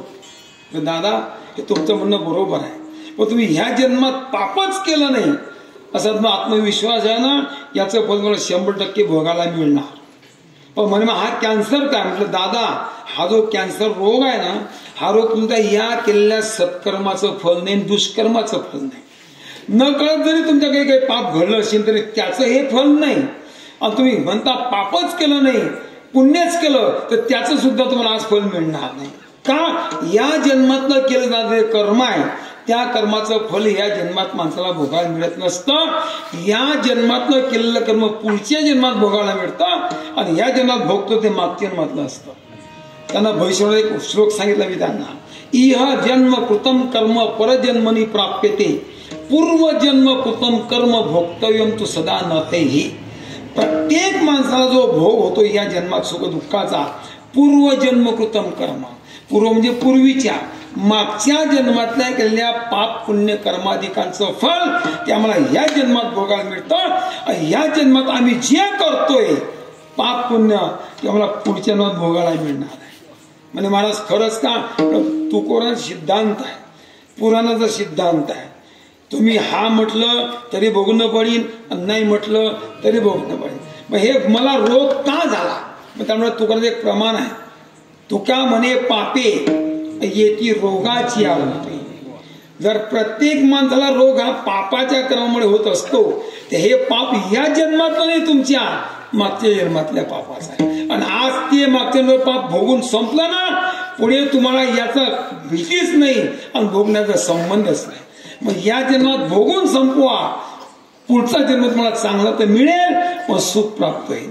प्रत्येक माणसाला हा सिद्धांत आहे शास्त्रामध्ये की प्रत्येक जण जे सुख दुःखाचे भोग या जन्मात भोगतो ते आमच्या चालू असलेल्या कर्माचा भोग नाही, क्रियमान कर्माचा भोग नाही. तर असाच एक साधक दुःखाने पिढला आणि तुकारांकडे गेला, तुकोबाराया मी तर आजच्या जन्मामध्ये कधी पाप केलं नाही, अधर्म केलं नाही, अनिती केले नाही, मग एवढा चांगल्या प्रकारे वागून सुद्धा माझ्या जीवनात असे दुःखाचे भोग का, एवढं दुःख भोगायला मिळते, त्याला कारण काय, तो त्याची समज करतात. बाबा रे आई तू या जन्मात जे करशील ते पुढच्या जन्मात भोगायला मिळतं. या जन्मात आपण जे भोगतोय ते पाठीमागच्या जन्मात संचित कर्माचा भोग असतो. एक काम कर, जो भोग भोगण्याकरता येतोय त्याला आदराने येऊ दे, त्याला भोगून संपव. फक्त एवढंच कर की हा भोग या जन्मातल्या कर्माचा नसून तो भोग पाठीमागच्या संचित कर्माचा आहे. आणि हे हे हे हे हे हे या संचित कर्माचा आहे, हा भोग संचित कर्माचा आहे असं समज. मनाच्या ठिकाणी समाधान ठेव, मुखात भगवत चिंतन कर आणि माझ्याच कर्माचा हा पाठीमागच्या जन्मातला भोग म्हणजे संचित कर्माचा भोग आहे असं समजून घे आणि जीवन जग. समज काढली ती अभंगाच्या पहिल्याच्या. समाधान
स्टँडर्ड गायकाने म्हटलं तर काय हरकत नाही हे का. आजच पाहिलं मी म्हणणार बुवा छान पाहिजे वा वा. भोग तोन घडे संचिता वासुनी. महाराज म्हणतात अरे वा साधका, प्रत्येकाच्या जीवनात जो भोग भेटतो, भोग दोन प्रकारचा, सुख असो का दुःख असो, हे आमच्या कर्माची फळ आहे. आणि जी कर्म आम्ही करत असतो त्याचे या भोगाच्या वतीने आम्हाला भोग मिळायला प्राप्त होतात. मग चांगलं कर्म असेल, विहित कर्म केलं असेल तर विहित कर्माचं फळ आहे पुण्य, पुण्याचं स्वरूप आहे सुख. निषिद्ध कर्म केलं असेल त्याचं फळ आहे पाप आणि त्याचं स्वरूप आहे दुःख. मग निषिद्ध कर्म केलं असेल तर दुःख मिळेल आणि विहित कर्म केलं त्याचं सुख मिळेल. मग तुझ्या जीवनात सुखाचे भोग, येणारे दुःखाचे भोग, कधी काळी सुख मिळते, कधी काळी मनुष्य दुःखी असतो. तर सुख दुःखाचे दोन्ही प्रकारचे जे भोग आहेत, हे दोन्हीचे दोन्ही भोग याला कारणीभूत आई बाप नाही, याला कारणीभूत भाऊ बहीण नाही, याला कारणीभूत बानकी नाही, याला कारणीभूत समाज नाही, याला कारणीभूत राजा नाही, याला कारणीभूत देव नाही. आम्ही कोणाकडे बोट दाखवतो? देवानं काय भलं केलं भाऊ, तूनं काय केलं भाऊ देवासाठी. मग 4 धाम यात्रा केल्या, तीर्थयात्रा केल्या, पारायण केले, वाऱ्या केल्या, एकादशा केल्या, दाबून फराळ खाल्लं ना, मग काय देवावर उपकार केले का? विश्वास विचार. मी सुद्धा काय अशा तुमच्या ठिकाणी मी पण आहे. आता मी कीर्तन करतो तुमच्या गावात येऊन, मी का उपकार करतो तुमच्या? मोठ्यानं म्हणा नाही म्हणून नाहीच ना, नाहीच. काय संबंध उपकाराचा आणि आमच्या कीर्तनाचा? उपकार कोणी करा? तर माझ्या भाषेत सांगितलं असतं मी, पण आता तुम्ही म्हणसान बुवा खरंच बोलले भाऊ, असं नको व्हायला पाहिजे नाही का. ऐका ना, आता उपकार हे कोणी करू नये, उपकार त्यांनीच करा ज्याच्या जीवनाचा स्वार्थ जळून राख झाला, ज्यांची सेवा निष्काम असते, ज्यांची सेवा परोपकार असते, त्याच माणसाचे उपकार आहे समाजावर. इच्छा धरून केलेलं कर्म परोपकार मानलं जात नाही, नाही मानलं जात. समजा उदाहरणार्थ तुम्हाला एखादी मुलगी सुनबाई करायची आहे, हा म्हणा, पोरगी पटली तुम्हाला, पोरीच्या बापाची इतकी परिस्थिती तुटकी आहे की तो तुमचे 4 माणसं जीव घालत नाही साखरपुड्याला. तो ते भाऊसाहेब पोरगी पाहिजे तुम्हाला, पाहिजे ना, दिली, पण ऐक लक्षात घ्या तुम्हाला सर्व करणं पडेल. काय सर्व तुम्हाला करणं पडलं, आपल्याला फक्त पोरगी आहे भाऊ. आता त्याला मुलगी पटलेली समजा काही हरकत नाही बा, मग काय करसान? सर्वच आम्ही करू, फक्त पोरगी घेऊन येतो, बाकी काहीच नका टेन्शन घेऊ. आता पोरीचा बाप याला पोरगी देतो आणि हा सर्व खर्च करून पोराचं लग्न लावून घेतो. याने उपकार केले का पोरीच्या बापा? बापू उपकार केले का? काय मतलब नाही. समजा त्या पोरीने लग्न त्या पोराशी केलं आणि त्या पोरीच्या पातळ फाटली, समजा हा म्हणा साडी फाटली, मग त्या पोरीचा बाप आणि काय तिला साडी? लग्न झाल्या नवऱ्याच्या घरी गेल्या साड्या कोणी घ्या? मोकळे बोला ना. पोरीच्या गरजा भागवण्याकरता कारणीभूत कोण आहे? नवरा. हे तर मान्य आहे ना. का पोरीच्या बापून साड्या असताना तुम्ही दिला? तो मी साड्या घेतो, मग उपकार करणार ना का तू? जबाबदारी आहे तुझी. तिने तोंड भरून नाव घेतलंय तुझं, फुकट नाही ना तू साडी तिला. हे तर खरं आहे का खोटा आहे? उपकाराची भाषा कोणीच करू नये, फक्त उपकार भाई त्यांनीच करा. जाळोनी संसार बैसोलो अंगणी, संसाराच्या नावे आणि वाढता हा पुण्य, त्याने उपकाराची भाषा करा. आमच्या घ्यायची माणसाने उपकार करून बोलू नये. चला पुढे. विषय आपला असा आहे की जो भोग आमच्यात घडत असतो त्याला कारणीभूत आमचं मागच्या केलेलं कर्म आहे. त्याला आई बाप भाऊ बंधकी कोणी कारणीभूत नसतं. आम्ही जे केलं ते आम्हाला भोगावं लागतं, हे एक खरं. खरं म्हणतात भोग तो न घडे संचिता वाचन. अरे तुझंच संचित कर्म आहे, तू केलं तेव्हा ते संचितात जमा झालं आणि ज्या वेळेला भोगण्याचा योग आला त्याला ते कर्म तुझ्या जीवनात भोगायला आलं ते तुला भोगणंच पडेल. जी सिद्धांत असा आहे, ज्याचं कर्म आहे त्यालाच भोगावं लागते. हा एक विषय विसरू नका. ऐका गंमत, एक म्हण आपला, ज्याचा हात मुळे त्याच्या बापाच्या गळ्यात पडे नाही, त्याच्याच गळ्यात पडे. ऐका ना, तुमचा पाय जर काट्याच्या डोक्यावर पडला ना तर पायात तुमच्याच काटा मोडी होईल ना. हा, मग ते कर्म कळत घडो का न कळत घडो, जाणून करा का अजाणता होऊ द्या.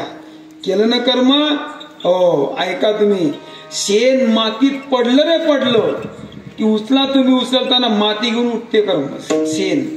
तसं आमच्याकडनं घडलं ना कर्म, ते कर्म तुमचं कळत घडू द्या का न कळत घडू द्या, ते कर्म आम्हाला भोगावंच लागतं, भोगूनच संपवावं लागतं, तरच ताळा बसतो. म्हणून हा भोग संचिताचा आहे तुझ्या, त्याबद्दल दुःख मानण्याची गरज नाही. भोग तो न घडे संचिता वाचुनी, फक्त तू एक कर, आपल्या संचित कर्माचा भोग आहे आणि तो आपल्याला जर भोगून संपवावंच लागत असेल, मग त्या ठिकाणी टेन्शन घ्यायचं, चिंता करायचं काम नाही. करावे ते मनी समाधान, म्हणतात मनाच्या ठिकाणी समाधान कर, समाधान ठेव, आणि आलेला भोग सुख दुःखाचा तो भोग आणि त्याला भोगून संप बस. आली या भोगाची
भोगणे ते फळ संचित आहे. व्यवसाय निमित्त फळ देते संचित. आपल्या संचित कर्माशिवाय भोगाशिवाय आम्हाला तो भोग मिळत नाही भोगायला. अर्थात समाधान मना ठिकाणी ठेव आणि आलेला जो भोग असेल तो भोग भोगून संपण्याचा प्रयत्न कर. कारण इतका भयानक आहे कर्माचा भोग की तुम्ही आपण फार सामान्य माणसं आहेत राजा, फारच सामान्य. काय महत्व आहे आम्हाला? काहींना फक्त घरात किंमत आहे, कोणाजवळ घरात परिवार, काहींना गावात आहे हा म्हणा, काहींना तालुक्यात अशी, काहींना जिल्ह्यात अशी, काहींना राज्यात अशी, काहींना देशात अशी, काहींना परदेशात अशी. पण ज्याची त्रैलोक्यात सत्ता होती त्याला चुकलं नाही तर तुमनं काय काढलं? माळमाथा. सांगू का? रामकृष्ण परमहंस विवेकानंदांचे गुरु कलकत्त्याला, महाकाली प्रसन्न महाराज, महाकाली असे बसले देवीजवळ की अशा गप्पा मारायचे दोघं जण. महाकाली हा कालीमा म्हणतो ना आपण त्याला, हा कालीमा आणि रामकृष्ण परमहंस असे दोघं जण देवभक्त गप्पा मारायचे. एवढी प्रसन्न काली माता रामकृष्ण परमहंसांना. पण रामकृष्ण परमहंस कॅन्सरचा भोग झाला. कशाचा कॅन्सर झाला त्यांना गळ्याला, आणि पडले ते आपली शरपंजरी. आईसाहेब होत्या, सेवा करायच्या, त्यांच्याकडे पाहून वाईट वाटत होती तिला, कधी रडायची सुद्धा. पण कधी त्यांनी म्हणावं रामकृष्ण परमहंस म्हणे का हो हे काय, एवढी महाकालीची कृपा आहे म्हणजे तुमच्यावरती की महाकाली तुमच्याशी बोलते, तुम्ही गप्पा मारते एकमेकांशी, जरा करायला विनंती तिला. म्हणे काय हा एवढं भोगताय तुम्ही, कॅन्सर झाला तुम्हाला, एवढं दुःख सहन कराल तुम्ही, सांगा त्या मायला की माय हाई लीज आहे बुवा, संपवून टाक, कॅन्सर आहे त्याला बरा तरी. रामकृष्ण प्रभू बोलवलं जात नव्हतं. स्मित हास्य केलं त्यांनी आणि ते आईसाहेबांना सांगतात पत्नीला आपल्या रामकृष्ण प्रभू, अगं म्हणे तुझं म्हणणं बरोबर आहे, तिला काय लागतंय एका क्षणात कॅन्सर घालवीन ती, एका क्षणात जी जन्म मृत्यूचं दुःख घालवू शकते ती कॅन्सरचं काय विशेष आहे, बिना गोडीचं घालवली विशेष म्हणजे. आणि मग करावी नाही त्याला, तुम्ही भोगतात तुम्ही सहन करता, मला पाहून सहन होत नाही हो, काय तुमचं धैर्य काय तुमचं शौर्य आहे. रामकृष्ण प्रभू काय म्हणता माहिती आहे का, तुझं म्हणणं बरोबर आहे तुझ्या दृष्टीने, पण तुला कल्पना आहे हा जो माझा भोग आहे ना, हा भोग माझा मागच्या संचित कर्माचा आहे आणि तो भोग मला भोगणंच पडेल. आणि जर तुझ्या म्हणण्याचं मी तिला सांगितलं की आई हे एवढं घालून टाक बुवा मला जरा बरं करते, एका क्षणात घालीन, पण उर्वरित जो भोग आहे कर्माचा शिल्लक राहिला याच, तो 2 दिवसाचा आहे का पुढे 4 महिन्याचा आहे का 6 महिन्याचा आहे, तो भोग जर अर्धवट मध्ये घालवला भोगण्याचा शिल्लक राहिला तर तो भोग भोगण्याकरता मला परत जन्म घेणं पडेल आणि तो भोग न पडेल. आता तुला कल्पना आहे, तुला वाटतं मला फार दुःख आहे पण नाही. ऐका ना, तुम्हाला सांगू का, डॉक्टर ऑपरेशन करतात आपल्या एखाद्या पोटात, आता या मावल्यांचे छिद्र होतात की नाही, आता छिद्र होतात तर ते टीव्ही मध्ये पाहतात त्यांच्या डोळ्यांनी, पोट कापलं जातं, पोरगं काढलं जातं, जिवलं जातं, हे सर्व क्रिया टीव्हीत दिसते, ज्याचं ऑपरेशन होतं त्याला, पण त्यातच चालू आहे ऑपरेशन, याला इतकं सूत्रांतरपणा नसतं, इतकी सुद्धा जाणवते की माझंच पोट कापलं, माझ्याच पोटाला त्रास मारून आले, हे डोळ्यांनी तेच पाहतंय पेशंट आणि त्याचंच पोट कापलं जातं, त्याला इतकी सुद्धा जाणून इतकी सुद्धा काय करणं माहितीये तुम्हाला, भूल दिली जाते, ते बधीर केलं जातं आणि ते बधीरपणाचा परिणाम तिच्या समोर त्याचं पोट फाडलं जातं, पण त्या दुःख तर सोडून द्या पण जाणीव सुद्धा नसते. जसा क्लोरोफॉर्म दिला जातो, भूल देऊन ते बधीर केलं जातं आणि पोट फाडून ते शिवलं जातं, त्या पेशंटला इतकी सूत्राम कल्पना नसते, जाणीव राहत नाही दुःखाची. त्याप्रमाणे भगवान म्हणतात मी माझ्या भक्ताला हे दुःख भोगत असताना त्याची इतकी सूत्राम जाणीव देत नाही. का? कारण माझ्याकडे क्लोरोफॉर्म आहे भक्ता करता, माझ्याकडे काय आहे, भूल आहे. भूल कोणती आहे सांगा ना. भगवान ज्ञानोबा सांगतात देह वैकल्याचा वारा झणी लागेल या सुकुमारा, मी आत्मबोधाच्या पांजिरा सुयेत याते, मी त्याला आत्मबोध देतो आणि त्या आत्मबोधाच्या मस्तीत आणि आनंदामध्ये या शरीराचं काय चाललंय याची जाणीव सुद्धा इतकी सुद्धा नाही राहत. आणि काय करीन ते दुःख त्या बोधाचं त्या रोगाचं. रामकृष्ण प्रभू म्हणतात तुझ्या म्हणण्याप्रमाणे मी जर तिला म्हटलं जगदंबेला की माझा कॅन्सर घालव, ती कॅन्सर घालवेल, पण राहिलेला जो भोग आहे हा पाठीमागच्या पापाचा भोग आहे. सांगतो ऐका, तुका म्हणे पापे येती रोगाची आरोपे, हे मागच्या जन्मातलं पाप मला या जन्मात भोगावं लागतं आणि ते जर भोगून मी अर्धवट ठेवलं तर पुनर्जन्म घ्यावा लागेल. त्यापेक्षा तिची कृपा माझ्यावर आहे ना, मला जाणीव नाही शरीराचं काय चालन काय नाही, जे आहे ते असू दे, ते भोगून मी संपवणार आहे. ऐका गंमत, रामकृष्ण परम सारख्या महात्म्याला चुकलं नाही. पुढे सांगू का यादीची यादी, पर्येशी गवारा साधू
कर्मे पर्यशी गवारा साधर म्हणतात. ऐक रामाला चुकलं नाही. राम कोण होते? देव. त्याच्या बापाला चुकलं नाही, दशरथाला. कृष्णाला चुकलं नाही, कृष्णाच्या मायाला चुकलं नाही, देवकीला मारले 6 पोर देवकीची. काय करणार? दारू पिऊन आलता का तो? कौस मराव लागली तेव्हा देवालाही जन्म द्यावा लागला. जर 6 पोरं देवकी मातेचे मारले नसते कंसानी तर भगवान कृष्ण सुद्धा जन्म येऊ शकत नव्हते. इतका प्रतिबंध होता कर्मभोगाचा. कारण देवकी मातेने पाठीमागच्या एका जन्मात तिच्या सवतीची 6 पोरं झोपेत मारली होती. परिणाम त्या देवकीची 6 पोरं मराव लागली. सवती मत्सर फार बेकार असतो. हा, आम्ही जसं करू तसं भोगणं पडते, जसं पेरू तसं उगणं पडते. पेरतो ते उगते, करतो ते भोगते. हा सिद्धांत. रामाला वनवास भोगला, रामाचं कर्म. सीतेला 2 वेळा वनवास पडलाय रामाचा, आपला वियोग झाला सीतेला. रामाला 2 वेळा. रावणाने उचलून नेली सीता, एकदा रामाचा वियोग घडला. 7 म्हणजे गीता गरोदर रामाला सोडून द्यावी लागली, सीतेला रामाचा वियोग घडला. हे सीतेचं कर्म आहे, हे चुकलेलं नाही. सांगतो 2 मिनिटात सेवा टोकतो आपली. कारण 11:15 वाजले. कसा काय घड्याळ करा करा फिरला मलाही कळलं नाही. मग काय हरकत नाही का, घेऊन चाल नाही का आपण, आठवू का आता? तुम्ही लगेच घड्याळ पाहायला लागले की म्हणून मी पाहायला म्हणून तर बोललो 11:15 नाही काय. मलाही माहिती ऐकणाऱ्यांचा कंटाळा येतोच बुवा. किती ऐकते नाही ऐकणारी की रोज रोज तेच चाललंय आणि तीच कॅसेट. सीताबाई लहान होती आणि तिच्या सख्यांबरोबर ती एकदा बगीच्यात गेली जनक राजाच्या. त्याच्यातली एक सखी तिची अशी तिला पक्ष्याची भाषा कळत होती. फिरता फिरता एका सुंदर पैकी फुलांच्या वनात गेली आणि एक सुंदर आंब्याचं झाड होतं. त्या झाडाच्या खालच्या खांदीवर एक पोपट आणि त्याची मादी 2 जण बसले होते. आणि सीतेकडे त्या पोपटाने पाहिलं आणि त्या मादीला तो सांगायला लागला. पोपट जे बोलतात त्या मादीला ते त्या सखीला कळत होतं, सोबत होते ती. आणि तिने तो संवाद ऐकला. तो पोपट त्या मादीला सांगत होता, म्हणे अगं ऐक, म्हणे काय ह्या ज्या मुली दिसतात तुला 7-8 नाव म्हणे. म्हणे हो, त्यातली ते सुंदर दिसतं का एक महामाया आहे, आदिमाया. म्हणजे कोण? ती जानकी नाही का, जानकी सीता म्हणतात तिला. हा हो, ती महामाया आहे बरं. हा, ते जनकाच्या पोटी जन्माला आलेली नाही, जनकाच्या शेतात मिळाली तिला. शेत नागरता नागरता पेटी लागली. शेत नागराच्या त्या खालच्या फळाला काय म्हणता? शीत. शीत खालच्या भागाला. आणि ते शीत त्या पेटीला गुंतलं, ते पेटीवर आली, त्यातून ती सीता निघाली. म्हणून तिला सीता ठेवली. जनकाच्या घरी या म्हणून ती जानकी झाली. ती इतकी सुंदर महामाया. तुला का भाग्यवान आहे म्हणे ती. म्हणजे का? अगं तुला माहित आहे ईसा विवाह दशरथ राजा, अयोध्येचा राजा, त्याला मुलगा होणारा राम, त्या रामाबरोबरचा विवाह होणारा. इतका सुंदर आहे राम, इतका सुंदर आहे राम. राजा ससकुमार मदनाचा पुतळा, रवी शशी कळा लोकलिया.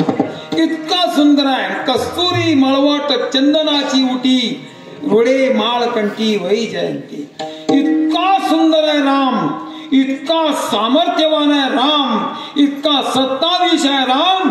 आणि त्या रामाबरोबर या सीतेचं लग्न होणार आहे. हा संवाद त्या सखीने ऐकला. त्या सखीने त्या सीतेला सांगितलं. सीतेला त्याबद्दल लोभ निर्माण झाला.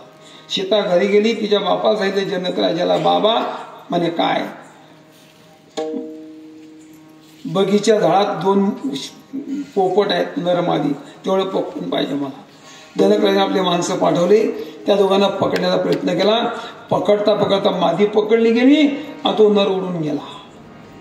ऐका, मादी आणली गेली पोपटाची, तिला पिंजऱ्यात ठेवलं गेलं. चांगल्या प्रकारचे फळं डाळी खाऊ घातल्या गेल्या, पण ती डाळ खायना का फळ खायना. शेवटी ती तर फळायची. आणि ती पिंजऱ्यातून त्या सीतेला विनंती करायची, जानकी तू चांगलं नाही केलं, तुला कल्पना यायची अजून पती पत्नीचा वियोग काय असतो, तो पती पत्नीचं काय नातं असतं, पती पत्नीचं काय प्रेम असतं, याचं तुला अजून जाणीव नाही, तुला अजून अनुभव यायचा राहिला. तू फार पाप केला. काय झालं? ती सखी जर त्याला मातीला काय झालं? अगं मी 6 महिन्याची गरोदर आहे आता. या शेतीने आमचा वियोग केला माझ्या पतीचा आणि माझा. परिणाम ऐक, मी माझ्या पतीच्या वियोगाने या पिंजऱ्यात तरफडते आणि माझा नवरा जंगलात तरफडतो माझ्या वियोगाने. मी अन्न पाण्याचा त्याग केला, त्याने अन्न पाण्याचा त्याग केला. ऐक, मी गरोदर आहे. अशा वेळेला मला माझ्या पतीची जरूर आहे, गरज आहे, आणि तू आमचा वियोग केलास. माझी विनंती आहे तुला, तुझी इच्छा असेल तुझ्या बगीचा तुझ्या महालात खेळतो आम्ही, आम्हाला मोकळं कर. माझ्या पतीला बोलवून घेते मी, आम्ही दोघं जण पती पत्नीच्या बगीचात राहतो, पण मोकळं कर. हा वियोग चांगला नाही. सीता ऐकायला तयार नाही, अज्ञान पण होतं सीतेच. ऐका गंमत, शेवटी सीता ऐकना. शेवटी सीता सोडत नाही असं पाहिलं. पती वियोगाच्या दुःखाने तरफडून त्या मातेने प्राण सोडला पिंजऱ्यात. नुसता प्राण सोडला नाही, शाप देऊन प्राण सोडला. सीते, तुला जर कळत नशील हा वियोग काय असतो आणि माझी काय तरफड चालली, तर लक्षात घे, तुला शाप देते म्हणजे मी. जसा माझा आणि माझ्या नवऱ्याचा तू गौरवात वियोग केला, तुझा आणि तुझ्या नवऱ्याचा वियोग तुझ्या गौरवात होईल. हा शाप आहे माझा. शाप दिला आणि ती मरण पावली. परिणाम आहे का? रावणाला मारलं रामाने, सीता घेऊन घरी आले राम. राज्याभिषेक झाला. 11,000 वर्षे रामाने राज्य केलं. किती वर्ष? 11,000 अयोध्येमध्ये. ऐका गंमत, 7 वर्षी माझी सीता भगवान प्रभू रामचंद्राने एका परीटाच्या बोलण्याने जंगलात सोडून दिले. परीट कोण होता माहिती आहे का? मागच्या जन्मातला पोपट. हा तोच परीट अयोध्येत जन्माला धोबी म्हणून. आणि तो एकदा त्या बायकोचं त्याचं भांडण झालं. ती रुसून नायरला गेली, परत तिच्या मताने घरी आली आणि त्या दोघं पत्नीला संवाद राम ऐकताय. तो म्हणतो त्या पत्नीला, म्हणजे जशी तुझ्या माहेरी निघून गेली तुझ्या मताने ना, आता तुला घेणार नाही घरा. ती म्हणते, अहो चूक झाली माझी, पश्चाताप होतो मला, झालं माझ्या अज्ञानामुळं. एवढा कुठे राग करावा लागतो का? नवरा बायकोचं भांडण असतं, संसार दोघांचा असतो, भांड्याला भांडण लागतच असतं, आवाज होतच असतो. इथलं लय धरा नका, लिहा ना. तो नाही घेणार नाही. तो का राम समजले का तू? तो परीट बोलला आणि राम कानाने ऐकतात. तो का राम समजले का तू? रामाची इच्छा रावणाला काय 6 महिने होती तरी त्या भाऊनी घेतली. हौ पट्ट्या 2 पण कल्पना, हे उद्गार माझ्या प्रभूंनी ऐकले. माझा भगवान विचार करतोय, परीट का असेना, तो माझ्या प्रजेचा घटक आहे. आणि तो जर माझ्या सुखाबद्दल दुःखी असेल तर माझं सुख सुद्धा नको मला. माझ्या सुखापेक्षा माझी प्रजा महत्वाची आहे. आणि एका परीटाच्या सामान्य बोलण्याने प्रभू रामचंद्रांनी 7 म्हणजे गरोदर सीता रथात बसवली आणि जंगलात सोडून दिली. ऐका गंमत, काय कारण माहितीये तुम्हाला? भोगत होणं घडे. हे सीतेच्या संचित कर्माचं फल आहे. मग सीतेला सुटलं नाही, रामाला सुटलं नाही, दशरथला सुटलं नाही, बुवाला सुटीन का? आणि बुवाला सुटणार नाही, मग आपल्याला सुटीन का? कथा देऊ कथा तुम्ही आम्ही. ऐका ना गंमत. अर्थात भोगत होणं घडे संचिता वासोनी करावे ते मनी. हा भोग आपल्या संचिताचाच आहे आणि तो जर भोगावा लागतच असेल तर तू करा, मग दुःख करण्यात ती मजा आहे का? नाही. मग आपल्या संचिताचा आहे, आपल्याला भोगावाच लागतो. म्हणून समाधान करा. आणि नुसतं समाधान करू नका तर काय करा? म्हणून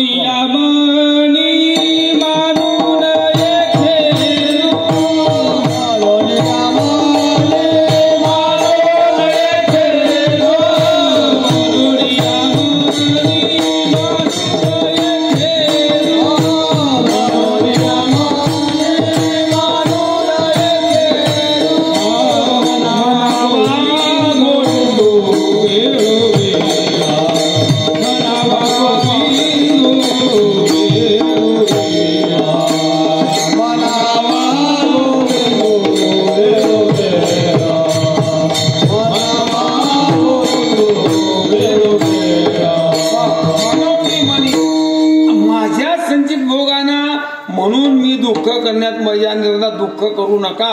मनोनी मनी मानू नये खेदू. त्याचं दुःख मानायचं नाही.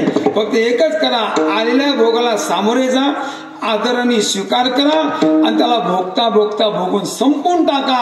पण एक करा, मनात समाधान ठेवून आपल्याच कर्माचा भोग आहे, आपल्याला भोगणं पडतो, समाधान माना आणि त्या भगवंताचं चिंतन करा. मनोनी मनी मानू नये खेदू, मग म्हणावा गोविंदू वेळोवेळा. रुसायचं आहे ना, मग देवावर नाही. रुसायचं आहे ना, आई वडिलांवर नाही. रुसायचं आहे ना, जगावर नाही. आणि का रुसावे न लगे बहुता, आपल्या संचिता वासोनिया. रुसा तर तुमच्या संचिता रुचा, तुमच्या संचित कर्माचा भोग आहे. मनोनी मनी मारतात. आणि का रुसावे न लगे बहुता, आपल्या संचिता वाचुनिया. मनोनी मनी मानू नये खेदू, म्हणावा गोविंदू. तो का म्हणे भार घातल्यावरी, देवावर भार टाका. देवा आता मला भोगावाच लागतो, भोगताना मी फक्त तुझं चिंतन करतो, तू माझा कैवार घे, मला यात सहकार्य कर. तू का म्हणे भार घातल्यावरी आणि होईल कैवारी. नारायण मनोनी मनी मानू नये खेदू, म्हणावा गोविंदू. विठोबा रखुमाई, विठोबा रखुमाई,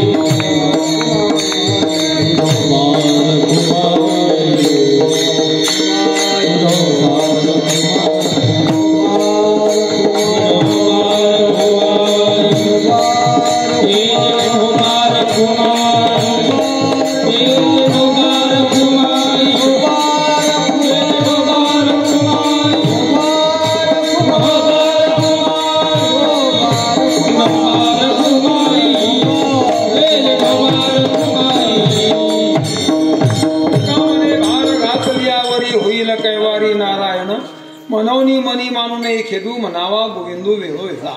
झाले सेवा भगवतीने तुम्हाला जरी समर्पित करतो आणि या ठिकाणी विराम देतो. बोलताना काही अपशब्द अतिरेक झाले असेल, तुमचे काही गैरसमज असेल, त्याबद्दल दिलगिरी व्यक्त करतो आणि भगवतीने सेवेला विराम देऊन आज या कीर्तनासाठी आलेल्या बाहेरगावची काही मंडळी आहेत, पारमार्थिक वारकरी मंडळी, त्या सर्वांना कोटी धन्यवाद देतो. या ठिकाणी सेवेला विराम देतो. तुकाराच्या गाथेचं पारायण चाललेलं आहे आणि विशेष म्हणजे दरवर्षाप्रमाणे आमचे शिवभाऊ महाराज अनकवाडीकर व्यासपीठ चालू होत आहे.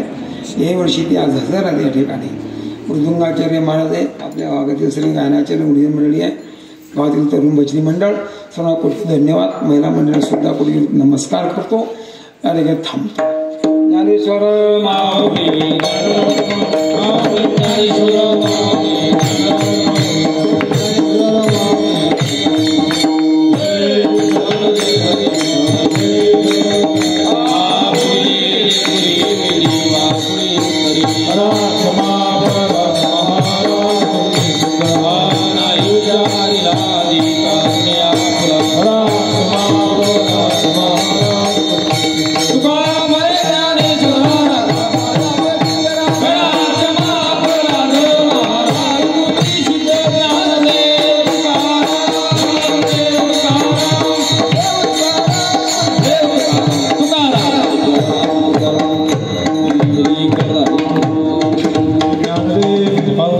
पंढरीनाथ भगवान माऊली ज्ञानेश्वर महाराज